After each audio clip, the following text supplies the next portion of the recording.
Alright guys, what is up? This is Mihai and welcome to today's video, in which we'll cover the latest news and developments about the Galaxy Fold and also have a root cause analysis and see how we got to this point. But before that, apologies in advance about my voice, I'm just getting over a cold and I probably sound like a donkey. So I'll start with the latest news about it and then we'll go into a more in-depth look into the Fold, so to speak. The latest reports suggest that Samsung has a fix for the device, and rumors say it will be relaunched next month. I will cover these fixes a bit later in this video. Previously, Samsung delayed the Galaxy Fold indefinitely, and a week ago, the people who pre-ordered it received an email from Samsung in which they were informed that unless they have the customer's express permission to keep the pre-order, all pre-orders will be cancelled. Now, it appears that this happened because otherwise Samsung would have violated the US Federal Trade Commission regulations.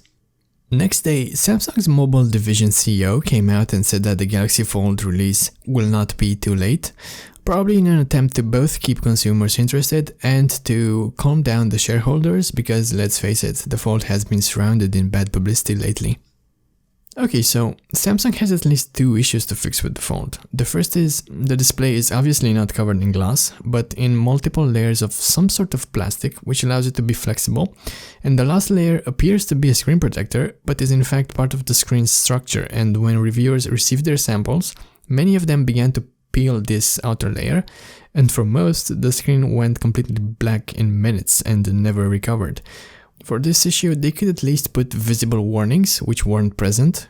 Here we can see one, but this was a carrier version from T-Mobile. And the second one, and much more concerning, is the hinge itself, and the gap between it and the screen. I don't know how they did not think of this, but anything can get through there, since it's not covered, and guess what? It did, in a matter of days, ruining the display. Alright, so Samsung's latest statement is that they have found a fix for both these issues. For the display outer layer, the fix was to stretch this layer all the way under the covers on the sides of the phone, so that people can't reach and peel it off as easily, at least. And for the second problem, they claim they have reduced the hinge area to prevent dust and other things from getting inside. Now, I don't know how much of a fix this is, because I honestly don't think reducing the hinge space is enough. In my opinion, some sort of flexible cover should be in there in order to eliminate any risk. Okay, let's take a step back. The Galaxy Fold is probably the most anticipated smartphone in the last couple of years, by tech enthusiasts and regular consumers alike. This is the first time since 2010 since a smartphone really changes its design and shape fundamentally.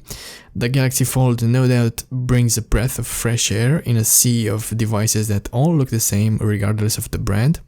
It is a very ambitious project that opens new possibilities and could change how we think of smartphones forever. It is meant to literally change the shape of tomorrow, how they put it.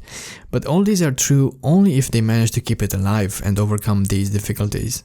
So why did this happen? Well, of course, it's something completely new, which no one ever tried before, so there's trial and error. But besides that, the Galaxy Fold was rushed, and that is how they overlooked such major flaws in the design. It wasn't properly tested, it wasn't ready.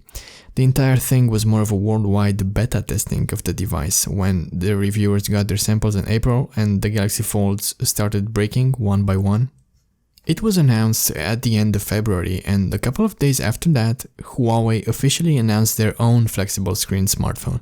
But Samsung knew this already, since there were rumors since last year about it. And this was the main reason why they rushed the Galaxy Fold. They didn't want to let Huawei win the title for the first manufacturer of a foldable phone. Not after how much work, time and resources they've poured into a foldable device. Samsung has been working on flexible displays since 8 years ago, so I can't help but to kind of feel bad for them because they do deserve this title and they are pushing technology further and further and they are bringing new innovations each year compared to other companies who play it safe and feel like they don't really need to bring anything new to their customers. Okay, joking aside, I'm quite excited to see how this situation unfolds, and I hope they do manage to make it work, and this will probably change our perception of what a smartphone should look like. Until next time, thanks for watching and please smash those like and subscribe buttons.